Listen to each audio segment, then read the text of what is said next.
2 సంవత్సరాల క్రితం మీ ప్రేమ అభిమానంతో ఆనాడు అత్యధిక ఓట్ల మెజార్టీతో నన్ను మీరు దీవించి పాలేరు శాసనసభ్యుడిగా నన్ను పంపించారు.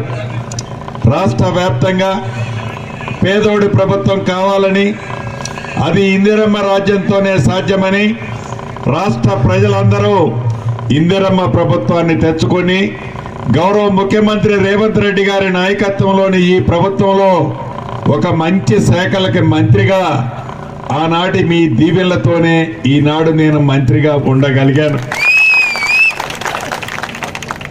మీకు తెలియంది కాదు, ఈ 2 సంవత్సరాలలో పేదోడి కోసం ఈ ప్రభుత్వం ఎలా తప్పించి పనిచేస్తుందన్నది మీకు తెలియంది కాదు.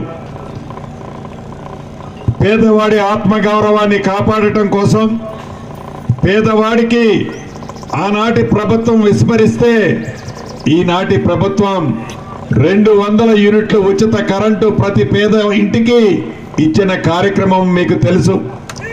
పెద్దోళ్ళు తినే సన్న బియ్యం నా పేదింటి ఆడబిడ్డ తినాలని సన్న బియ్యాన్ని నా పేదింటి ఆడబిడ్డకి ఇచ్చిన సంగతి మీకు తెలుసు. రేషన్ కార్డులు ఇవ్వకపోతే అర్హులైన ప్రతి ఒక్కళ్ళకి కొత్త రేషన్ కార్డులు ఇచ్చాం. పాత రేషన్ కార్డులలో కొత్త పేర్లు మిస్ అయితే కొత్త పేర్లు చేర్చాం. ఆడబిడ్డ ఆర్టీసీ బస్సులో ఎంత దూరం ప్రయాణం చేసినా ఉచిత బస్సు సౌకర్యాన్ని కల్పించాం. రైతును రాజును చేస్తానని 2 లక్షల రూపాయల రుణమాఫీ చెయ్యగలిగాం. దళిత రైతు భరోసా కార్యక్రమం ద్వారా ఎకరానికి 12,000 రూపాయలు ఇచ్చాం. ఆనాటి దొర వరి వేస్తే ఉరేనని చెప్తే ఒరేసిన రైతన్నకి సన్న వడ్లకి మద్దతు ధరతో పాటు క్వింటాలకి బోనస్ గా 500 రూపాయలు ఇచ్చాం.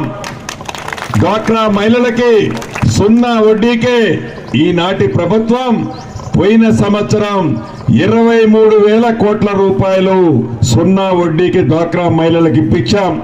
ఈ సంవత్సరం ఇప్పటికే నాకు తెలిసి 19,000 కోట్లు ఇచ్చాం.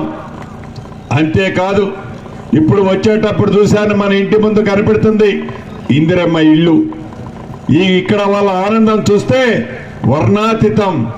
ఆ కళ్ళమ్మటి ఆనంద బాష్పాలు చూస్తే నా జీవితం ధన్యమైపోయింది అనుకుంటాను. ఎందుకంటే 10 సంవత్సరాలు ఆనాటి ప్రభుత్వం పేదోడి కలనాగనే వదిలేశాడు. ఈ ప్రభుత్వం వచ్చిన మొదటి సంవత్సరమే రాష్ట్ర వ్యాప్తంగా